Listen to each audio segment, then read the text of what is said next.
pictures and patterns put into words that stream across the page, capturing life as soft spoken. Hey everybody, Jane here, and today we're going to talk about Pack Up the Moon by Kristan Higgins. This is a book that was picked from my book club, and I did finish reading it.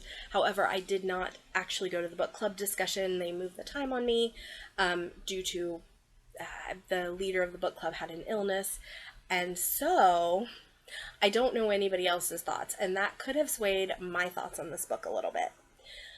So I had a lot of thoughts on this book. I ultimately gave it a 4 out of 5. And I wanted to discuss it in a little bit more detail than I gave it in my wrap-up, or my recent reads. So, this book is about a couple named Joshua and Lauren. And it is told in 2 timelines.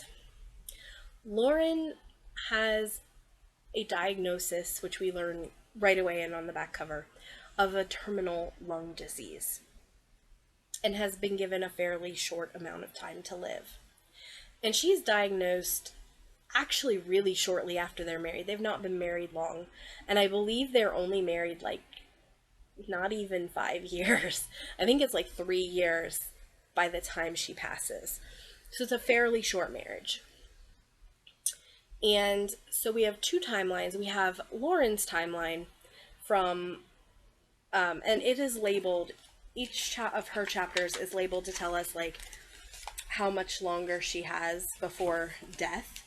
And I'll show you that here.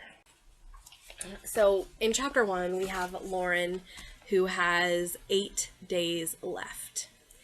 And for hers, we're going away from her death. So like with Joshua, we're going from her death to what happens afterwards. With Lauren's timeline, we're going the opposite direction. We're going from her death to her diagnosis. So it's interesting. Also, Lauren writes a lot of letters to her dad, who had passed away before she even met Joshua. So the page I showed you, I believe, was largely a letter to her dad. But Lauren has been diagnosed with a terminal illness, and she is trying to, in her timeline, make sense of it, deal with it, figure out how to live her life. And her and Joshua have a saying they took from Shawshank Redemption, which is get busy living or get busy dying. And I really appreciated that. I loved her attitude about it and the things that they were doing. They were focusing very much on living instead of her dying. Joshua's timeline is, so Lauren, let me back up. Lauren, while she is terminally ill and aware that she is not going to be able to live much longer, has created these letters for Joshua. And she's given them to her best friend, I think her name's Stephanie, to give to Joshua 1 month at a time for the year after Lauren's passing. Each letter has a task Lauren wants Joshua to do. They might be things like throw a dinner party, or buy new clothes, or buy new furniture, or kiss a girl. So she has different tasks, and basically each of Joshua's chapters is him performing the task and how he feels about it. Now, Joshua also is autistic, and so he has a different response to many aspects of life and life without Lauren than possibly other people would have. He has a lot of social difficulties that he talks about, including how, Lauren was the one who was much better in social situations. She knew what to say and she knew what to do, and he followed her cues. And prior to that, he had a mother who he followed her cues largely. So it's not just any any guy following like his wife's dead wife's directions. It is somebody who has autism and the limitations that that puts on them. So I want to do a deep dive into this, and some of what I say are probably is going to be spoilery. Yeah, some of what I say is going to be spoilery, although like I don't think it would ruin the book for anybody. So if you don't like spoilers, you might want to come and listen to the review after you've already read the book. But we're going to go full on spoilers in this. I'm not going to necessarily spoil everything, but I want to be able to talk openly about this book. The things I've said so far, that Lauren dies, no surprise. We know from chapter 1 that she's going to die. So I want to say that it took me quite a while to read this book. And I liked it, but I didn't necessarily feel compelled to pick it up. So there was nothing about this book that was drawing me in or making me turn the pages. And it does look like a kind of thick book. It's large print. It's really not very thick. And it took me 2 months to get through. I liked both timelines pretty equally, actually, and was invested in both, which is a huge thing. As I said, I did give it 4 out of 5 stars. I may not have said that in this video. I gave it 4 out of 5 stars, but I felt like I gave those stars for how good it was as a book and not necessarily my enjoyment of it. I did cry. I had some emotional responses to it. And this also was a book that I read at a time where grief was really on my mind. A friend of mine passed away recently, and we are definitely still in mourning for her. So this book was kind of at the time something that probably affected how I was reading it as well. I didn't dislike it, obviously, but I wasn't eager to read it. I wasn't devouring it. I wasn't necessarily having a great time. It was fine. I almost DNF'd it a couple times. I almost unintentionally DNF'd it, where I was like, oh, yeah, I'm still reading that, aren't I? One of the things that's nice is you can kind of pick it up after having not read it for a few weeks and know what's going on. It's not super hard to follow. It was a fine book. I had some issues with it too, though. The first one being, and I am not somebody on the spectrum, at least not diagnosed, and I think there were places this felt a little ableist. So I'm not speaking from that as a person with any experience in it, but I have a partner who has a lot of the traits typically seen in people with autism. He does not have a diagnosis. But knowing how I deal with him and deal with the social issues that he has, I felt like Lauren wanted him to be the Joshua he was with her and with her guidance, and that she felt that was right for him. And I don't know that it is. My partner was a very different person when he was single. He didn't go to a lot of events, do a lot of things, and he doesn't necessarily enjoy doing them. He goes because I like it, and we don't go all the time. We try to do things to make him feel comfortable when we go. And her writing letters and saying go out and do that, I'm just not sure that was necessarily the right thing to do. And that feels a little ableist to me about this book. So I'm not the right person to bring that up, I don't think, but I did notice it, and I wanted to throw that discussion out there, that I felt like Lauren wanted Joshua to be a certain way, and that wasn't necessarily how he automatically would be. And we're fed this as kind of her just wanting him to thrive once she has died. But the fact that it's mentioned that he's on the spectrum kind of, I thought, brought a layer to it that made some things uncomfortable to me as a reader, because I felt it wasn't necessarily right for her to expect him to do and be these things because they did them when they were married. Like, throw a dinner party. It goes terribly. And, you know, like, it's on one hand, it's good. He feels like he's still connected to people. But on the other hand, like, so much of what she has him do isn't great. Like, it turns out semi-okay.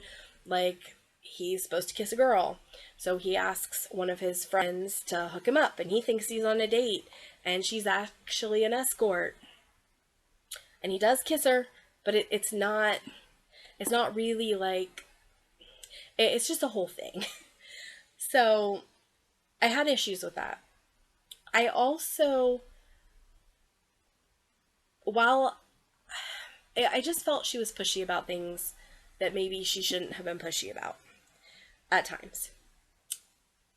Joshua was an interesting character overall. I liked him, and he is kind of, during a lot of this book, trying to figure out if he might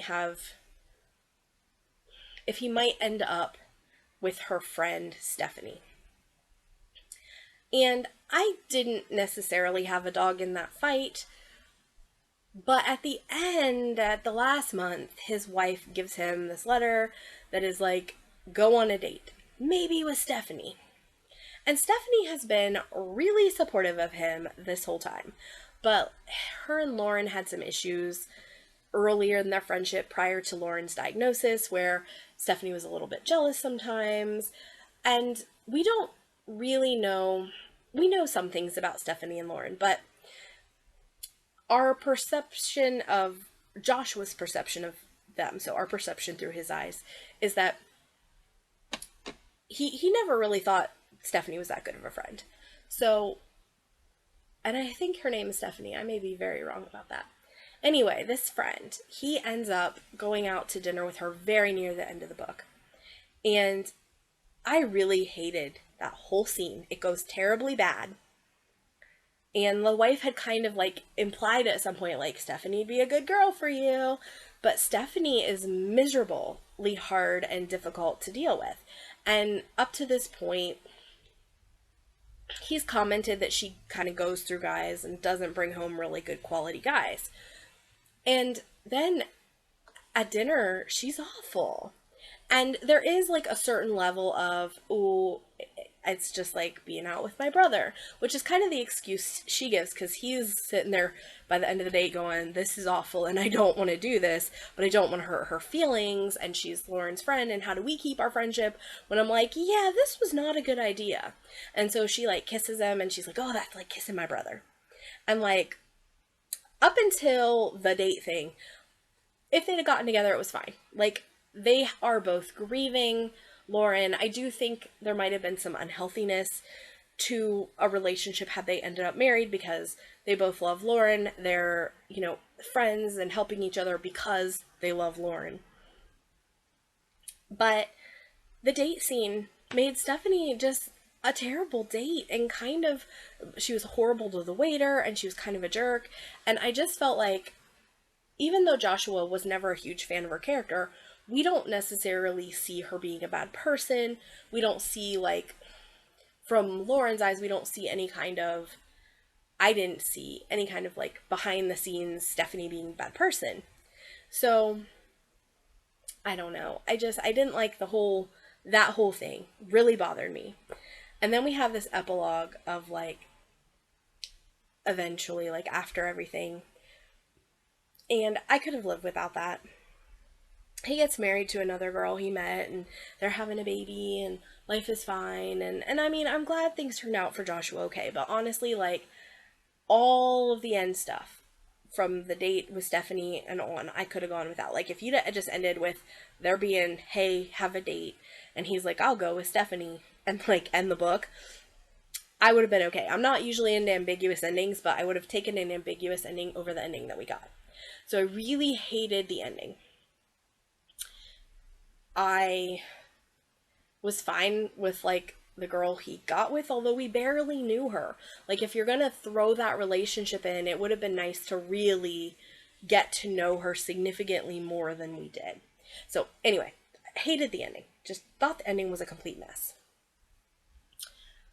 But otherwise, really enjoyed the book, the questions it was asking, the characters, the dual timeline. Like I said, interested in what's going on with him. I really liked the underlying question of who his father was and the complexity of him dealing with that issue. And I don't necessarily know that it was right for Lauren to pressure him into finding out who his dad was, but I think it was a cool journey to go on. We had a good time with that. I liked Lauren coping with her life and her end of life decisions and all the stuff. So I think this is a great read, especially if you want to cry. I hear people asking all the time, what is a book that will make me cry? This one will make you cry. This asks wonderful, beautiful questions about life and death and grief and living with a terminal illness and biding your time and doing the things that, not biding your time, using your time, like using your time wisely, using the life that you have to do great things even when you're sick. Lauren never lets being sick drag her down if she can avoid it. They still go and do all this stuff. She's not cooped up in a hospital bed. She's out living her life until she can't live it anymore. So I thought that was a great thing. The disease that she had is one I have never heard of before, so it was cool to raise awareness of that. And just overall, it was a good book. It was an enjoyable read. I liked it. I had an okay time with it. While I was reading it, I was enjoying it. I just wasn't necessarily drawn to go back. So I would say, if you're going to read this, and you tend to be somebody who reads in chunks, be careful, because you might accidentally DNF this, just because there's nothing really to keep the pages turning. There's not, it's like, okay, we have a new month and here's your task. And it's a character-driven story. So I like character-driven stories generally, but like I said, there just wasn't enough to keep me really going back and wanting more. I left it in the bathroom so that I could read it while I used the bathroom.